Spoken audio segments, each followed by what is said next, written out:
Jigon rayuwa, jigon rayuwa, ilimi. Jigon rayuwa, ilimi ne jigon rayuwa.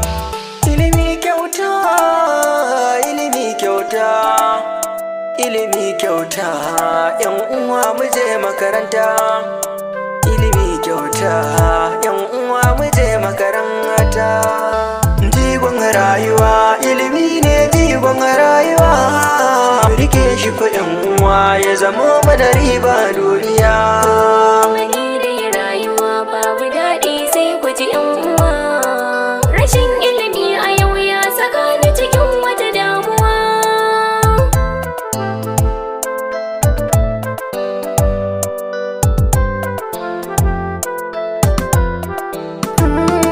Ni na yi nasara, ilimi ya zan mini garkuwa. Idan fa kana da shi babu kai ba halin damuwa. Na gane duniya sai da shi za mu iya rayuwa.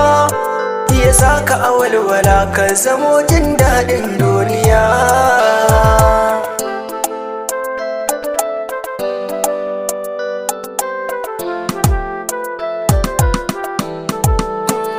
Wani kuma rayuwa ta yi juya minni baya.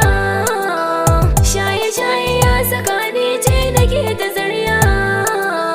Ga ciki gare ni kuma ba mai shi kwata gaskiya. Sanadin rashin ilimi ya sa daga inda na yana ta baya.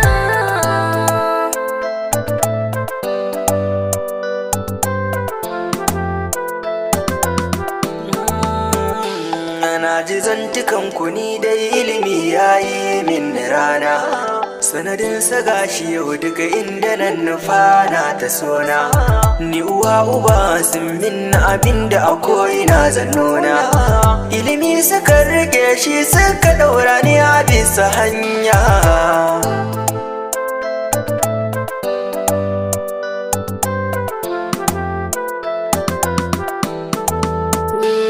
Rayuwa tana da daɗi idan kana da ilimi. Gashi yau daɗinsa ya saba ni cikin masu zillimi.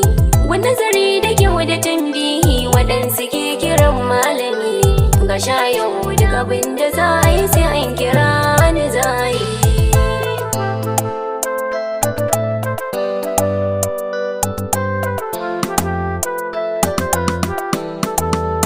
Muradin rayuwa ilimi ne jigo yar uwata. Ni sai girma nake ta yi ban gane inda nan nufa ba. Ki kyauta ta kyau na halin ki dan mutuwa baki san ranar zuwa ba. To mene shawarar da za ka bani domin gyaran gaba? Ga ilimi ana yi kyauta mai yasa ba za ki yo ba. Da ban san hakan ake ba amma yanzu ba zan sake ba.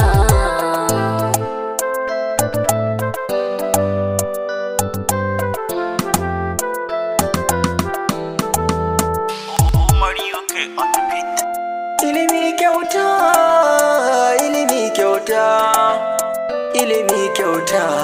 Yan uwa mu je makaranta. Ilimi kyauta, yan uwa mu je makaranta.